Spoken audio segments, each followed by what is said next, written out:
Alright guys, here it is. I wasn't gonna make a video about it, but I feel like this guy's a little bit too wild and out to be ignored. So what we got here is your standard Element Enduro 24, the base model. It's actually the first one that they offered. It's based on the RGT V2 with the engine in the front, but I had done a couple things here, which is what we're gonna go over today.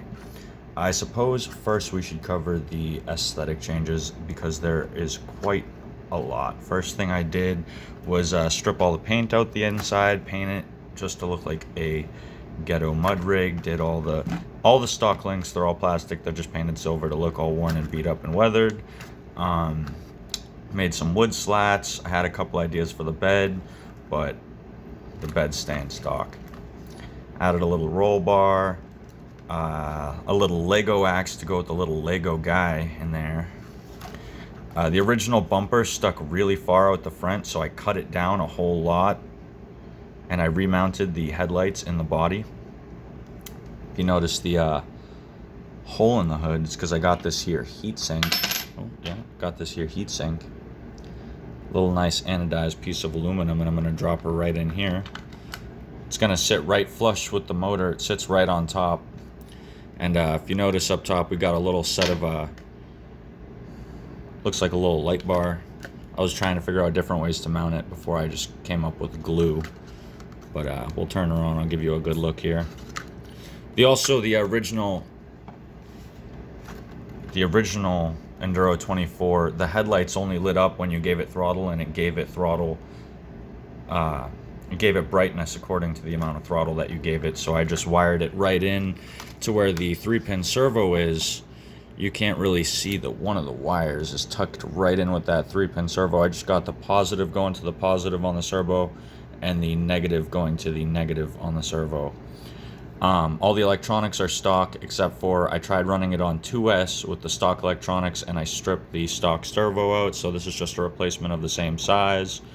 I made a little battery tray, and I was running an 18650 as a battery, and it was actually 2S. You could fit two of them right here, but it was a bit too heavy for it. So I just wound up remounting the stock battery to the front. I also cut out some of the wheel flares, because if I turn on the controller here, get her centered. Originally the wheel flares stuck out past the wheels, and you couldn't actually get anything to grab onto those tires if the body was in the way. So I trimmed it back. I pushed the bumper pretty far back as well. I got the bumper flush with the front of the body where it mounts on the stock pins. So the approach angle's almost near vertical. If I got some bigger tires, I could even it out. These headlights and this grill don't really add much. It's just a couple paper clips that I stacked in there to give it the appearance of a beat up grill. What else we got going on? I remounted the original battery like I said. Oh yeah, you keep noticing it had pins originally, but I made a hinge in the front, melted it right onto the bumper there, and melted some it was actually a pen ink tube, like a Bic pen with the ink inside, and I cut it down, blew it out, blew all the ink out of it, and ran a paper clip through it. So now this body rides on this hinge right here, and it flips all the way up, and it stops on that lower paper clip. So, and then I just got a magnet mounted in the back. I got a magnet mounted down here. I was loading some weight in the back of this thing, loading some boulders and pebbles to do a little trail ride, little scale trail ride, and I broke the bed, which is what's going on here, because all that weight's just right on this cross beam, which I had to make and form in there. The glue wasn't strong enough, so I just ended up using some paper clips. Got a little fold down hitch. So that about covers it for aesthetics. Let's get on to performance mods. Like I said, it's all stock electronics, stock chassis, but there are a couple things that I did that significantly increase the abilities of this crawler. We'll start off, like I said, I mounted that battery forward, so it gets a little bit more forward weight distribution. I'd say it's about 60-40. It's right in the front is the balance point where it wants to tip forward, really. I got a little metal skid plate right here. I cut it out of it was actually Forza 5, the racing game, and it was a metal edition case. And I cut the case to this little skid plate. It doesn't interfere with anything. I adjusted it to fit everything. It doesn't come in contact, and it's still at a steep enough backwards angle to where it gets you up and over things instead of getting hung up on that front diff pumpkin, which was happening quite a lot. The other thing I did was I had this wheel weight off a full-size vehicle tire. It was pretty hefty, and it's kind of a bit much weight to be added back here, but it's all unsprung weight, and I have no idea how much it is, but for something this small, this is very plentiful. It keeps the rear end very, very, very planted. I mean, I have a hard time rolling this thing, and I can give it a pretty hard time. I mean, obviously, I'm just jamming it around, but she stays pretty well planted. I also took the tires off and wrapped the inside of the rims with a little bit of solder. And on the inside of every rim, I don't know if you can get a good look, but you can see some of the wraps of solder up where my thumb is. So every tire's got some weight on it now. They're about, I'd say almost 50% heavier than they were before. So that's on every wheel. Helps keep it a little more planted. I added some pieces of lead down low, just wrapped around the chassis here. This one's coming a little bit loose, but it's on both sides. It also just evens it out, so it's a little easier to slide across. Another thing I did was I raised the position of the servo, because if you notice that servo horn, I'm gonna shut that off, that buzzing's annoying. If you notice, the position of the servo horn is the main culprit for the lack of articulation right there. It hits. And it's not because of the skid plate. I made sure that it actually hits on the I don't know what this piece is called, but this piece of steering linkage right here is what it's hitting on, not this. So I made sure this wasn't interfering, because every little bit of millimeter of travel you get counts on these little crawlers. So what I ended up doing was I raised up the servo. You can't really see, I don't have great light, but under where this little mount is, there's a couple spacers. You could just about make up a little gap in there. It's just a couple millimeters, but what that allows for is much more vertical travel in your suspension. The stock Element 24 doesn't have very much, but if we go straight from all the way to the top to the bottom, and originally it was just about this, you barely had any travel. Now I have all this to play with. Another thing I did on the topic of every little millimeter counts, and I don't know if I can get you a good look at it, but I'll try here.